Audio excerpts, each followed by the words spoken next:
Hey you guys, welcome back to my channel. If you're new here, I'm Christina, and in today's video, I'm going to be sharing my 9th grade curriculum picks for the 2025-2026 school year. It is such an interesting school year for me that I'm embarking on. It is my first year without 5 children that I'm homeschooling. My oldest graduated, which while it's exciting to see them accomplish something and move on to the next stage of life, it also comes with some sadness and just change, and it's weird. And at the same time, I now have another child who has entered high school. My second oldest is 14 and will technically be a 9th grader. However, if you have been around, you have learned probably that I do not care much about grade level. It does not mean a ton to me. I'm more focused on the continuation and progression of their learning. And so while some of the resources that I share may be technically for that grade level, some of them will not be, and it really is just reflective of a number of different things. I would say one of them being that we started homeschooling during COVID. So anyone who experienced that, anyone who didn't start homeschooling after that, or even if your children are still in school, you will have noticed that they really had gaps in their learning was slowed down, all of those things. And the other reason really has to do with us and our style of homeschooling. One of the things being that we use a variety of different resources. We're very flexible in the way that we homeschool. We don't necessarily do our core subjects every single day, 5 days a week, sometimes not even 4. We travel a lot.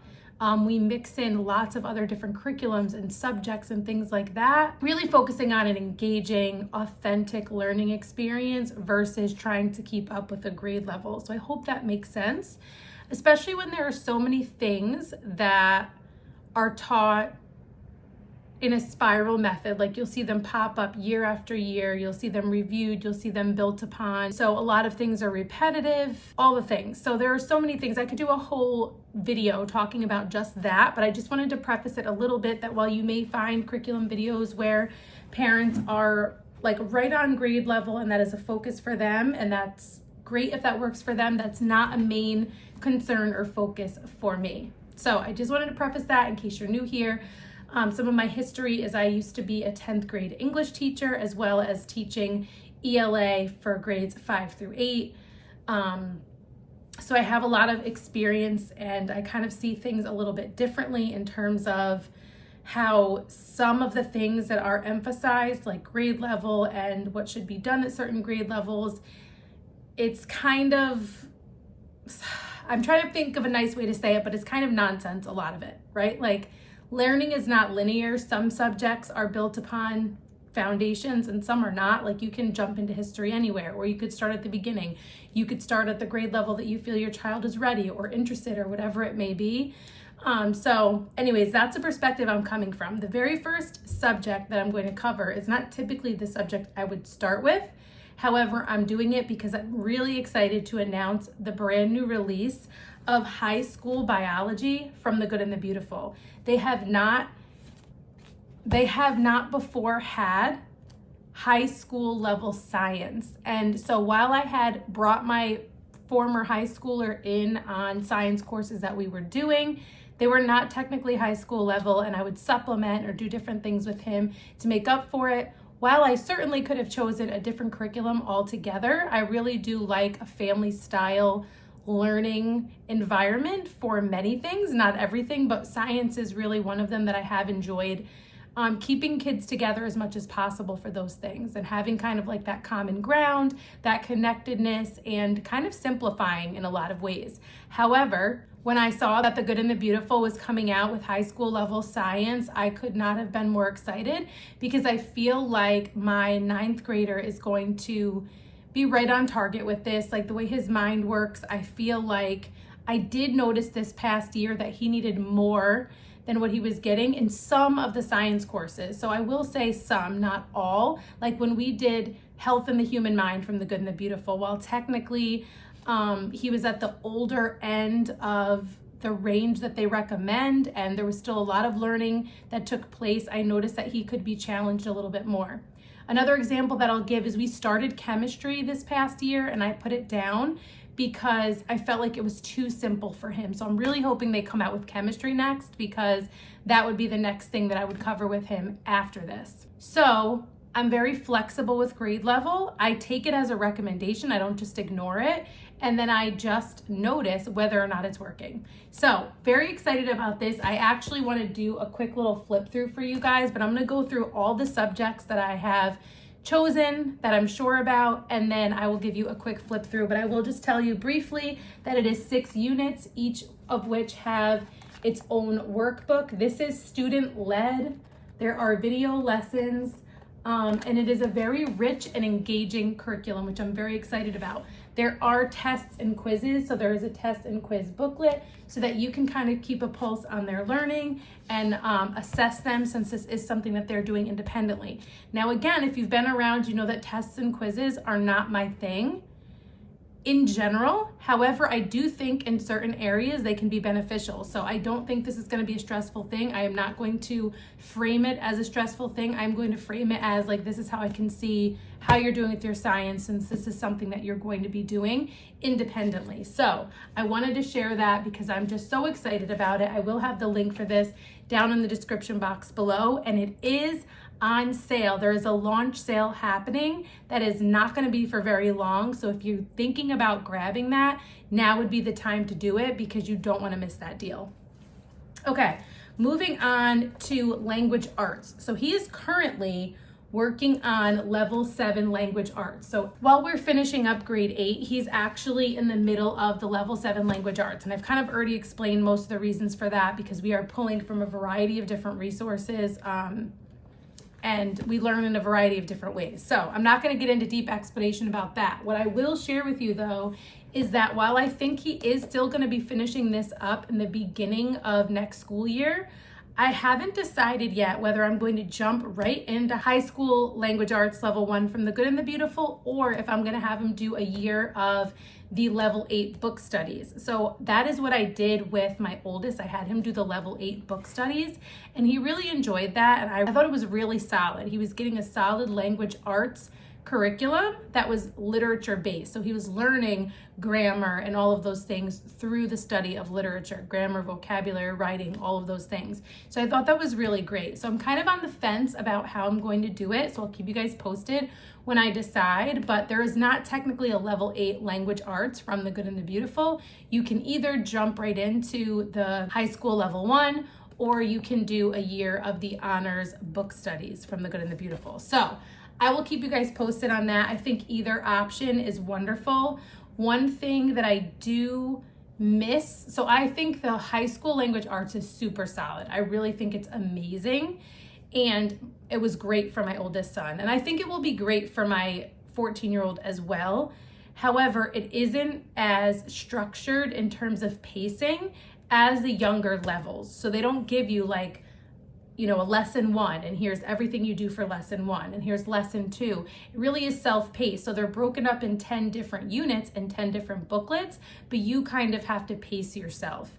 And so you could help your child pace that out. If they're a child who's really organized and paces things really well on their own, then that may not be an issue at all. But the goal of doing it, according to the Good and the Beautiful, is to kind of help them learn how to pace themselves. Maybe they want to get really ahead one day, or another day they have a greater workload in other subject areas, so they're not doing as much. So it does give them more flexibility depending on what they have going on. So I wanted to mention that for language arts. So that's science and language arts. For math, similar situation. He is currently still in level 7 from the Good and the Beautiful. Love their math, and I'm so excited that they've come out with the level 8 this past year.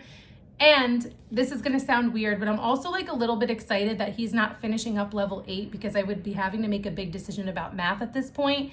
And so I'm glad I'm not having to do that. And I'm glad that he's going to be able to just move seamlessly into level 8. And then I have no idea if the Good and the Beautiful is going to create a level 9, but I'm really hoping they do, because we can just continue on. And if not, I'm going to be doing some research about other math that we could start. My oldest did Saxon math with Nicole the Math Lady. While I love Nicole the Math Lady, I feel like Saxon math is just like a lot. My oldest is like really, really skilled in math. My 14-year-old doesn't love math, so I don't think we're gonna go that route, but I've heard amazing things about Denison. And then there was one other one that I wanted to look into, and it's escaping me right now. But if you have high school math recommendations, definitely let me know in the comments. Also, let me know if you have any opinion about doing the level 8 books from The Good and the Beautiful or jumping right into the high school. I'm kind of leaning towards going the high school language arts route, if I'm honest, but I'll keep you posted. Okay, then we have history. Now, history is another one that technically this is for grades 7 through 8. And I talked about this when I shared about history in general, how I plan to do it with all 4 of my youngest kids, 5, 6, almost 10, and 14. And the reason being, there are workbooks pretty much for their levels. So for my almost 10-year-old, she's going to be doing the levels 3 through 6 workbook. They also have the activity books for the preschool through 2nd grade. So my 5 and 6-year-old will be doing that one. And then my technically 9th grader will be doing this grades 7 through 8 workbook. But it is honestly, like, I looked through it and I think it's really solid. And additionally, I'm going to be supplementing with books and resources that will deepen his study of history, even though I personally, and you could argue this for sure, I personally don't even know if that's necessary. Also, because also 2 other things that we are working on that are history related is we're reading through this together, Taking Europe for Jesus, and this is really taking us a while. I find it very interesting and it goes really in depth. My 14-year-old, if I'm honest, like, he has a hard time with it. Like, he's like, Mom, if you read too much of it, I'm not going to retain anything you're telling me. So instead of reading 1 chapter at a time, we read like a couple pages at a time. So we're still only maybe a quarter of the way through this. So we'll probably take, I'm assuming, all of next year to read through this together. And I might have him, I really love doing lessons with them. I really do. Like, I don't like to send them off completely independent. My 14-year-old loves to do work independently and would probably do it all on his own if he could. But I really like to keep that connection and that time with him. And I really have enjoyed, towards the ends of this school year, having that one-on-one time with him, that I'm doing lessons with him. It was sad because typically it would be my oldest 2 boys and me would be doing certain things, and then all of us would be doing certain things together, and then I'd be doing certain things with my younger 3 kids. And then each of them also, the youngest 3, who would have independent time with me. But I've actually really enjoyed that one-on-one time with my 14-year-old that we really weren't getting much of before. So I want to hold on to some of that. So I will let him attempt to read this, and if he's like, listen, I really enjoy doing this independently, then I'll find something else to do with him. So that is another history thing that we are doing. Again, this is level 6, but I'm a grown adult and I'm learning so much from this book. So the level thing, I know this is getting repetitive, but the level thing does not mean a ton to me. Additionally, we will be doing this Vikings unit from Gather Round Homeschool. We did Middle Ages. We actually have a couple lessons left to do in Middle Ages from Gather Round Homeschool, and before that we did Ancient Civilizations with Gather Round Homeschool. And then this was my plan to do this next, even before I knew the new history was coming out from The Good and the Beautiful. So we're still going to do this. We're still going to continue on with this, and we are going to do history as a family. It's going to be a family subject. So that covers history, science, math, and language arts. I don't know a ton more that we're going to be doing in terms of electives for a couple of reasons. He is a musician, so he is studying music on his own. He's a drummer. He plays the keyboard. He's mostly self-taught. He has had some lessons in drumming. And then he's also an artist. He's an amazing artist. He sketches. He does ink. I don't know what you would call it, like ink drawing. He does like those fancy markers. He paints.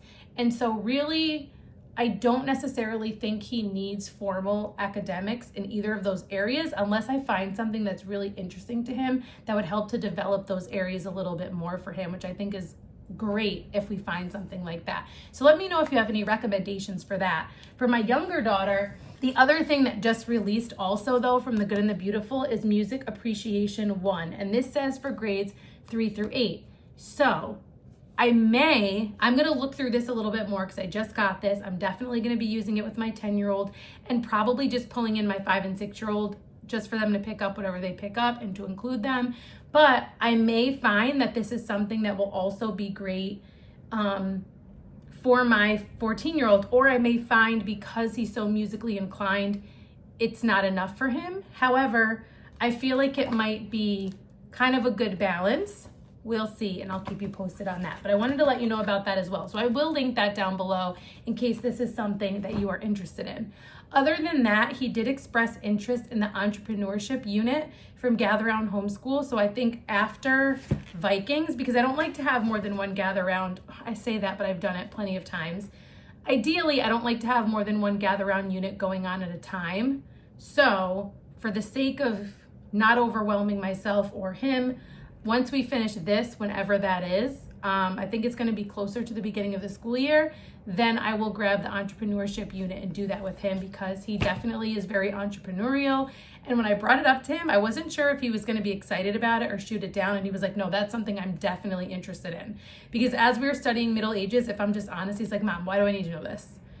Who cares? Like, why is this important? And while some of that is valid and worth discussing and somewhat true, I do see value in studying history and knowing those things and how they connect and seeing patterns and all of those different things. I do see history as valuable. So when I talked to him about what other thing he may be interested in, that was something that he brought up. So I'm excited to do that with him. Other than that, I don't have any plans for anything else right now. That will likely change as I talk to him more about what he might be interested in while we look at things in terms of credits and all of that. So this is really just my initial plan that is somewhat solid, but somewhat changeable. So I wanted to share it with you, especially because I wanted to share with you that The Good and the Beautiful now has high school biology. So let's take a look at a little bit of this biology. So we're just gonna go through some of Unit 1. I'm not gonna flip through all 6 units, but just to give you an idea, there are 12 lessons in Unit 1. Then information about how to use the course, how to prepare for it, quizzes and tests, supplies that you'll need for each lesson. This is a lab science, so they will have labs to do. And then jumping into the lessons, you'll notice that they have information about how to take notes. There will be videos to watch on the Good and the Beautiful Homeschool app, as well as lessons to read on the Good and the Beautiful Homeschool app as well. Then they have notes pages to fill out based on those lessons. And then they will have labs, and on days that there's labs, there's not a reading. So for lesson 2, the lab is the only assignment and there's not a reading, but they have their procedure and their lab report that they'll fill out. Then in lesson 3, they get into the scientific method. They'll read the lesson in the app, fill out their notes, and that same structure kind of continues there with reading the lesson on the app and filling out their notes.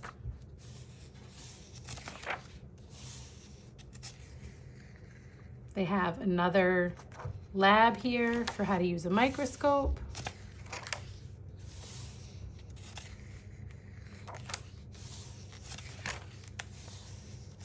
So you kind of get the feel for what this looks like. There's a virtual tour that they'll take here, touching on some chemistry.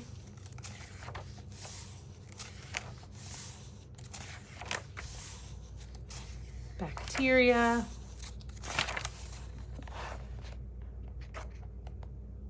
Fungi. There's Unit 1 review and test in lesson 12. And then the test and quizzes booklet. I'll show you what that looks like. So you'll notice that there's the grading tracker, mid-unit quizzes, and unit tests for each of the units. So these are the grading trackers. So the mid-unit quizzes are going to be more of a short answer, fill in the blank, and then the unit tests are more multiple choice. So they kind of follow that same pattern.